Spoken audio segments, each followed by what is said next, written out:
Soy el doctor, simplemente el doctor. Buenas a todos y bienvenidos una vez más a una excusa para hacer preguntas. En el capítulo anterior abordamos si buscamos la verdad o si lo que nos motiva es tener razón. En este capítulo vamos a alejarnos de un tema tan introspectivo, o casi, y vamos a volver a poner los ojos en el universo. Aunque ya os advierto que el terror existencial no se va a quedar fuera. Advertidos estáis. Antes, y como ya es costumbre, doy paso a Tess y a Soko, que tienen un tema muy interesante entre manos. Tess, ¿qué tal estás? Hola Soko, bien, ¿y tú? Bien, también. Gracias por preguntar. ¿Qué estás haciendo? ¿Es un telescopio? Sí, exacto. Estaba mirando el cielo, buscando quizá un pequeño destello o una señal, por muy tenue que fuese. Sería increíble descubrir vida inteligente fuera de este planeta. ¿No te parece? No sé si soy capaz de imaginarlo. ¿Qué preguntas le haría? ¿Qué preguntas les pediría? Daría lo que fuera por una prueba, fuera la que fuera. Eso me recuerda a un cuento. En una galaxia muy lejana, a años luz de nuestro pequeño planeta azul, existía una raza inteligente de alienígenas que ansiaba encontrar vida en otros mundos. Durante generaciones enviaron sondas al espacio, diseñaron sistemas de comunicación basados en ondas, pulsos y materiales exóticos, con la esperanza de que algún día otro ser inteligente los descubriera y los entendiera. Pero los siglos pasaban y no había respuesta. Entonces alguien tuvo una idea brillante.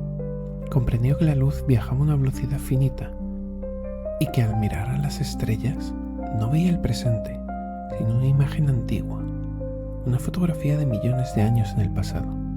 Si existiera una red de planetas con rutas comerciales y civilizaciones bulliciosas, tal vez no se verían, simplemente porque aún no había llegado la luz que emitieron. Fue entonces cuando tomaron una decisión radical: enviar una expedición a velocidades cercanas a la luz.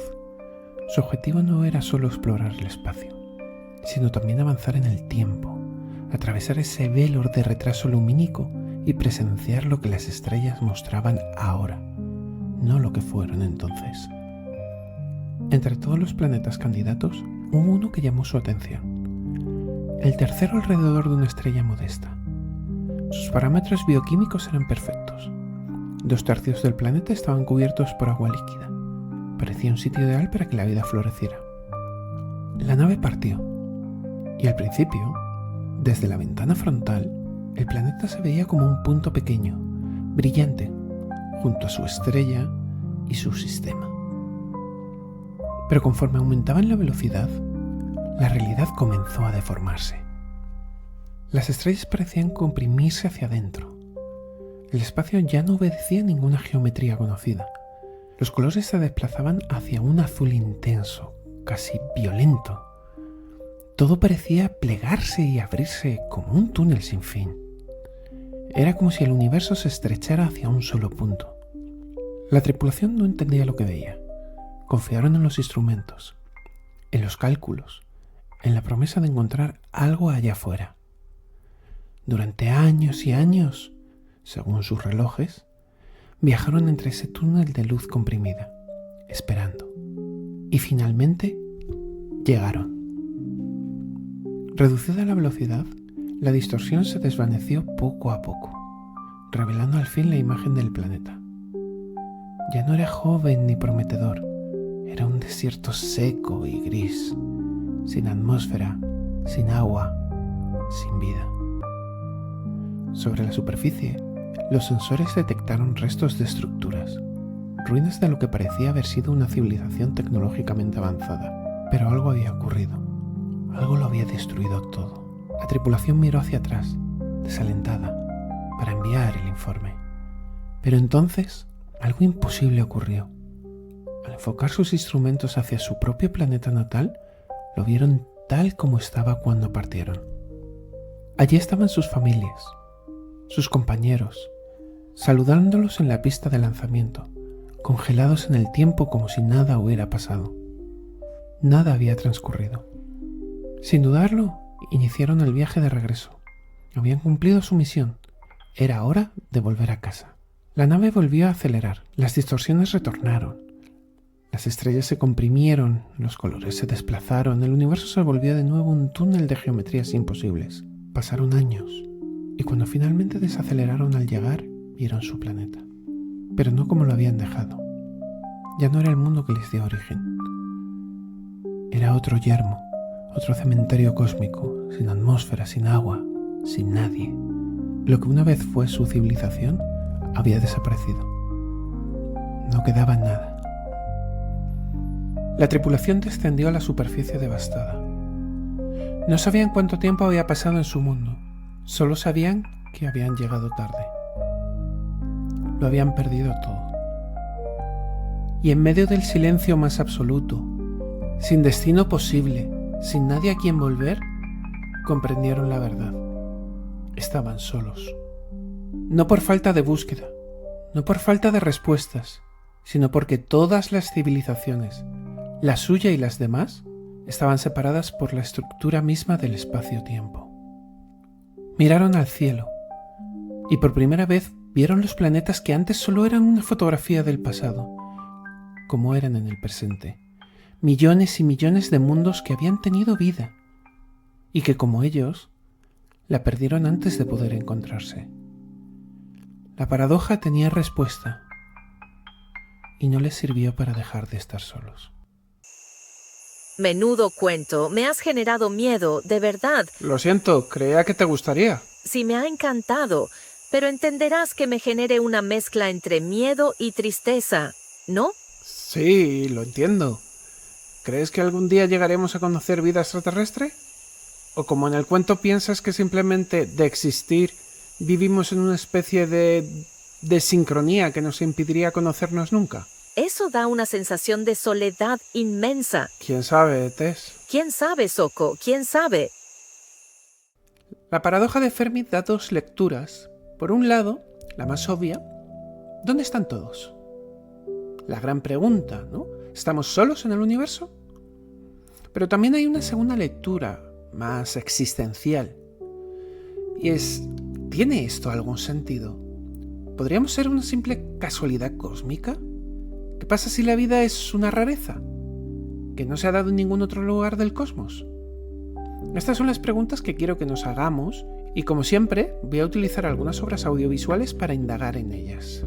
Estas preguntas no son para tomarlos a la ligera, desde luego. Quiero empezar, como hago siempre, desde lo más obvio. En 1997, la película Contact nos plantea una segunda pregunta a esta paradoja. Si tienen que contactarnos, ¿cuándo lo van a hacer? Reflexionamos sobre esto. La paradoja tiene muchas posibles respuestas, pero una de ellas es, quizá aún no es el momento en el que deban de contactar con nosotros. Pero si es así, si no han contactado ahora, no han contactado durante todo este tiempo por algún motivo, ¿cuándo? ¿Cuándo es el momento en el que deben de contactar? ¿Qué condiciones deberían ser o deberían darse para que ese contacto se pueda realizar? Contacto os invita a pensar que la llave está. Solo hay que aprender a verla. Es posible que lo que sucede es que aún tengamos que aprender lo básico, lo esencial. Pensemos que para viajar al espacio hemos tenido antes que aprender a volar. Nosotros, como seres humanos, hemos estado miles de años sin volar. Y en el momento en que empiezas a volar, salir al espacio se hace casi instantáneo. La aeronáutica avanzó muchísimo, a una velocidad muy rápida, pero pasamos muchísimo tiempo sin aviones. Esto es muy interesante plantearlo desde este punto de vista. Para manejar la energía nuclear hemos tenido que aprender a usar el carbón. Pero también es posible que esto sea una visión muy etnocéntrica, que nos haga creer que vamos por un camino ascendente, un camino que va hacia algún sitio, en lugar de simplemente descubrir cosas pues porque sí, porque avanzamos no hacia una dirección, sino estamos descubriendo cosas.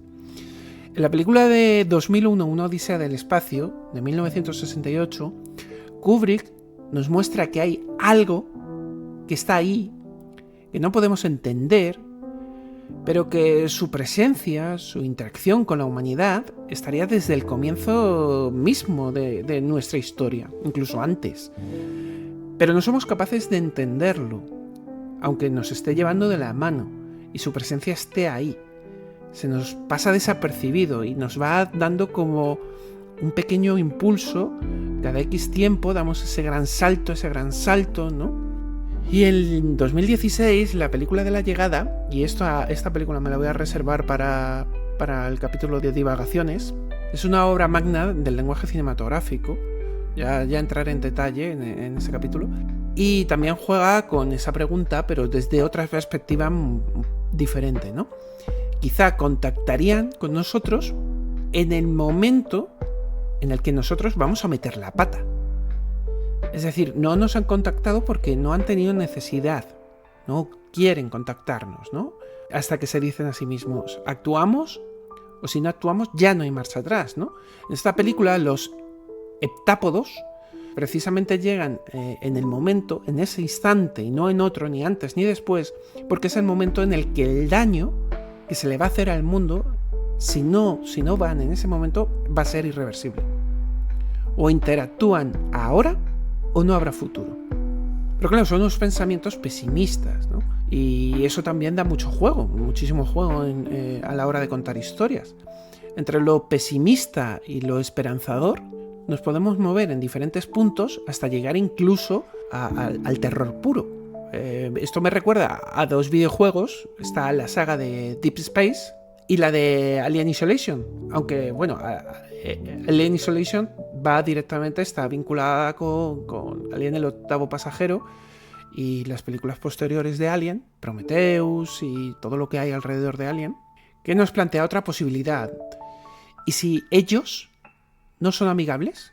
O incluso directamente, si son depredadores, no tienen ningún interés de hablar, de relacionarse, solo su interés es el de depredación, el de atacar, el de destruir. Entra en resonancia con la interpretación de la hipótesis del bosque oscuro. Es decir, ¿dónde están todos? Pues en todas partes, pero ocultos, escondidos, evitando que los depredadores les ataquen. Precisamente en la serie El problema de los tres cuerpos se plantea esto. ¿Nos dejamos ver? ¿O quizá es un riesgo innecesario? Esto había mucha gente que planteaba también, ¿no? Estamos quizá dando demasiadas señales al espacio, y si atraemos lo que no debemos. Eso también ha dado muchísimo juego en el cine. Y ya que lo vemos desde esta perspectiva del depredador, ¿no? Como la película de Predator, también podemos puntualizar más y plantear la duda: si hay vida afuera, ¿serían iguales a nosotros? ¿O por el contrario serían seres superiores o quizás inferiores a nosotros mismos? Es decir, a lo mejor no son una amenaza, al contrario, nosotros podríamos ser una amenaza para ellos. En la película de La Vasta Noche juegan precisamente con esa idea, ¿no? Si son seres superiores que nos están controlando, que son capaces de pasar desapercibidos, y nosotros somos como animalitos de laboratorio. En la serie del Doctor Who y de Rick and Morty tenemos multitud de ejemplos donde los humanos o son superiores y en el capítulo siguiente son inferiores, o viceversa. Dibujan una especie de ecosistema donde no tendríamos unos privilegios como especie, como muchas veces nos sentimos en la Tierra, como una especie predominante, ¿no? Porque sentimos que estamos a años luz de otros animales, y sentimos que nosotros tenemos un poder que nos permitimos incluso modificar la misma Tierra, ¿no? Pero ¿sería esto igual si viajáramos al espacio? ¿O seríamos nosotros los pequeños animalitos que no tenemos más remedio que escondernos o que aceptar que el universo sea así? Me viene a la cabeza la serie de Gravity Falls, donde poco a poco vemos que el mundo del pueblo y de los personajes, esa la que sería nuestra realidad, ¿no? Puede ser una mínima parte de una realidad que no se nos abre porque somos muy pequeños para concebirlo, para entenderlo. Y de ahí vamos a la respuesta más desalentadora de todas, como nos planteaba Soko en el cuento. ¿Y si hemos llegado tarde? O si simplemente no hay nadie. Claro, son opciones, realmente son preguntas totalmente válidas. Os quiero hablar para empezar de la película Cielo de Medianoche, que precisamente nos cuenta como un viaje a una de las lunas de Júpiter, donde se descubre un mundo nuevo, un nuevo horizonte real, ¿no? Con agua, aire y vida, pero que mientras se está buscando la vida allá afuera, se pierde la de aquí dentro. La frase de George Clooney, no hemos cuidado la casa mientras estabais fuera, nos invita a pensar si no estamos descuidando lo que realmente importa.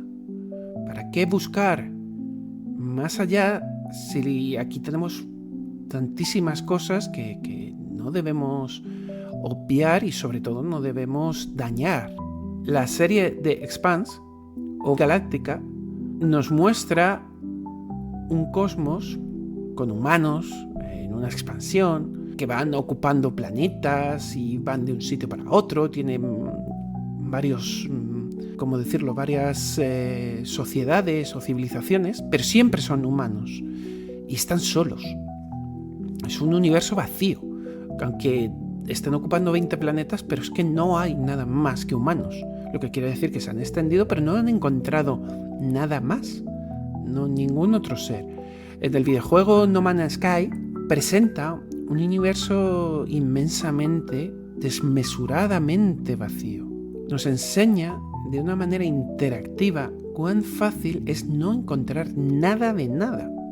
Y teniendo en cuenta las distancias y la complejidad de los límites de la velocidad, relacionado con la velocidad de la luz, etcétera, etcétera, es que eso implica que hay muchísimo vacío. Es un universo virtualmente vacío. Otro videojuego, Outer Worlds, nos invita a reflexionar sobre llegar tarde, ¿no? Sobre los restos de un universo que no hemos visto, una historia que nos hemos perdido. Y es que nadie nos dice qué momento es este. Somos capaces de calcular el tiempo del universo de manera muy aproximada e incluso calculamos posibles finales. Pero saber que estás en un punto de la edad del universo no lo convierte en pronto o tarde. No hace que este momento sea un momento privilegiado.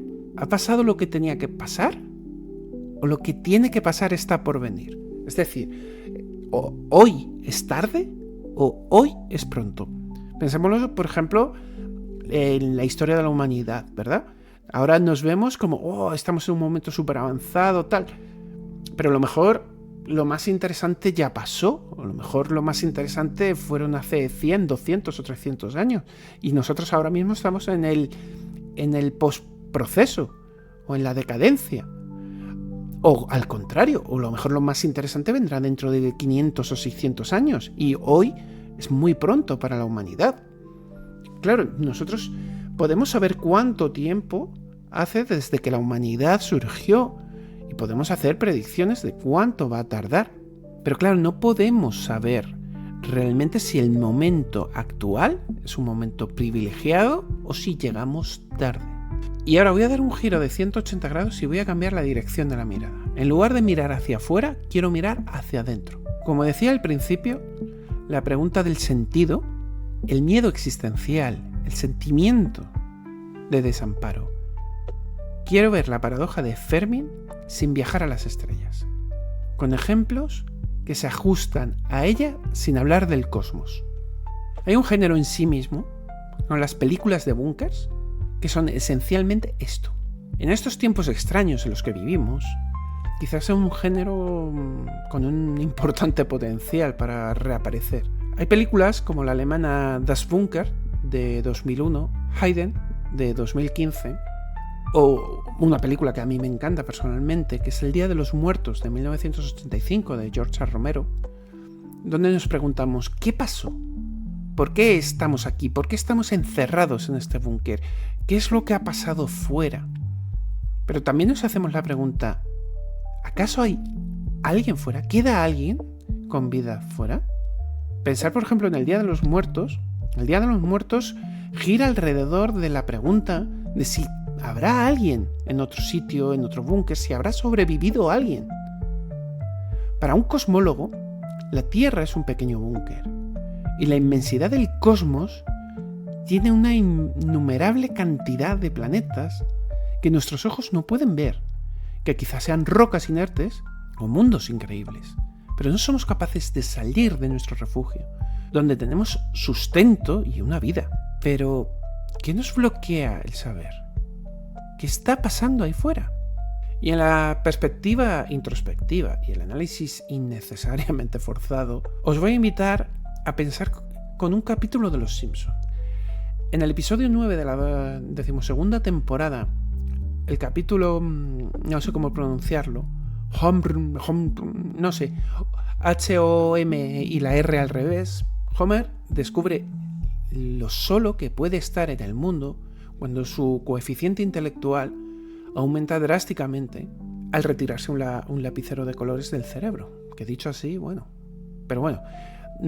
pero que también nos hace preguntarnos una incómoda posibilidad.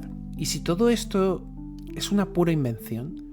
¿Un sinsentido que nosotros estamos intentándole dar? Quizá no hay nada más.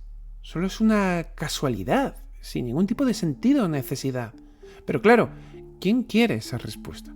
Vuelva a insertarme la pintura en el cerebro, por favor. ¿Recordáis el capítulo anterior de este podcast? El de si esa es la verdad, no la quiero. Bueno, pues esto. En The Office hay un capítulo muy interesante que nos plantea esa visión. Desde el punto de vista de Michael, en el capítulo 17 de la 3ª temporada, que es titulado Business School, donde el becario le lleva a la universidad. Michael cree que lo lleva como un gran ejemplo de éxito, pero la realidad es que quiere evidenciarlo, que es un dinosaurio que se está sujetando al declive.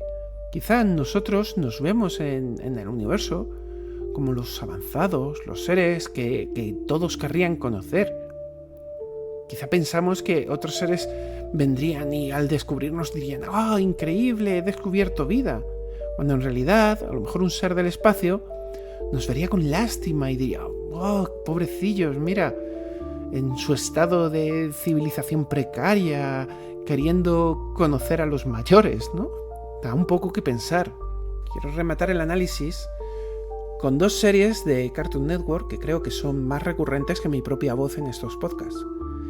Steven Universe, en el episodio 20 de la temporada 2, descubre en la Luna unos restos abandonados de las gemas y ahí entiende cuál es la verdadera naturaleza de las gemas. ¿Qué es lo que suelen hacer en los mundos que visitan? Es la imagen de la desagradable verdad.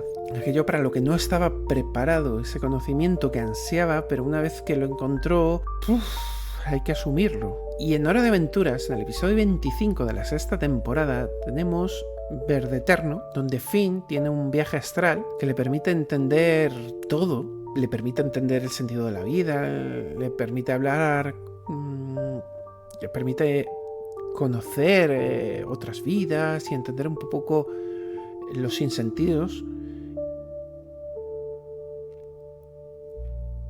Y quizá el problema radica en eso, ¿no? En que no somos capaces de tener una visión más allá de nuestro limitadísimo punto de vista. Y aún no somos capaces de hacer la pregunta correcta. Y a modo de cierre, quiero daros una opinión. Hacernos estas preguntas es simplemente una pasada. Pensar en un animal de cualquier parte del mundo, un ser que vive una experiencia limitada por su propio entorno, donde es imposible concebir otras partes del mundo. Y de mientras, nosotros soñamos con las estrellas. Es increíblemente difícil creer que estamos solos en el universo. Pero también hay que admitir que es increíblemente raro no ver nada ahí fuera, ni la más mínima señal de vida. No ya inteligente, sino de cualquier otro tipo, ni unicelular siquiera. El capítulo 9 de la temporada 7 de Futurama, si contamos las películas como la temporada 6, ¿vale? Si no, sería la temporada 6. Se plantea un mundo creado por nanorobots que ha creado el profesor Farnsworth. Y entonces nos preguntamos, ¿pero es el mundo una creación aleatoria o intencionada? ¿Hay alguna fórmula replicable de la vida? Una cosa que a mí personalmente siempre me dejó increíblemente alucinado es que toda la vida en la Tierra venga del mismo, entre comillas, modelo base, de una célula primigenia. A ver, tengamos esto en mente, ¿vale? Todas las células, todas las del mundo, vegetales, de hongos, de animales, de todo ser vivo, multicelular o unicelular, provienen de esa primera forma de vida. Es decir, la vida se genera una única vez en nuestro planeta. Una única vez. Se crea esa célula de la que después partirán todas las demás células.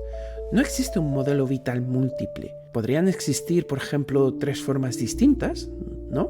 Y a partir de esas 3 formas, pues líneas diferentes, totalmente incompatibles entre ellas. Pero no.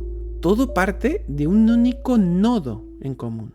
Y claro, te preguntas, ¿existieron otros prototipos de vida y quedó simplemente el más apto y los otros desaparecieron? ¿Solo se dio una única oportunidad de creación y en ese único y posible momento todo salió bien? ¿Y nos ha vuelto a dar? ¿Nos han vuelto a dar las condiciones para que espontáneamente surja una nueva protocélula? ¿O otra cosa diferente? ¿O acaso es imposible que surja vida con otras condiciones iniciales? Y siempre la primera célula va a ser igual, sea como sea y sea donde sea. No hay otra forma de vida que esa célula original. O directamente hay una especie de forma vital que va recorriendo las estrellas, polinizando planetas. Son preguntas que jamás recibirán una respuesta. O quizás sí. No sé, yo que sí. Es posible que me haya puesto muy intensito en este capítulo, pero es que personalmente creo que este tema lo merece. Y os soy sincero, poco a poco he ido cogiéndole el ritmo y las ganas al podcast, lo que me hace querer hablar más y más, generando muchas más preguntas. Espero haberos hecho preguntaros nuevas cuestiones o simplemente haceros pasar un buen rato con estas locuras de un servidor. Si ha sido así, hacérmelo saber en los comentarios y nos seguiremos haciendo preguntas entre todos. Un abrazo a todos.